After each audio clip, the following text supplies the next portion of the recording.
Hello, नमस्कार. तर आज मला 1.5 किलोची ऑर्डर होती चॉकलेट फ्लेवरमध्ये.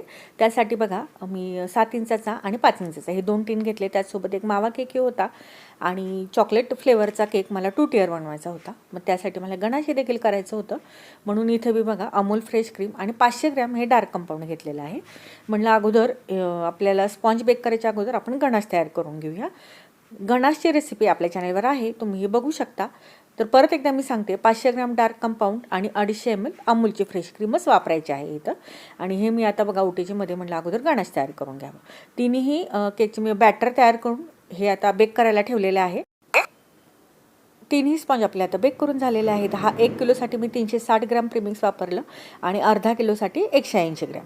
तर 1 किलोसाठी 7 इंचासाठी आणि अर्धा किलोसाठी 5 इंचासाठी. तर दोन्ही स्पॉन्ज अशा पद्धतीने आपण बेक करून घेतले. त्यासोबत आपला मावा केकही रेडी झालेला आहे. तर चला भेटूया आता नेक्स्ट व्हिडिओमध्ये. चलो.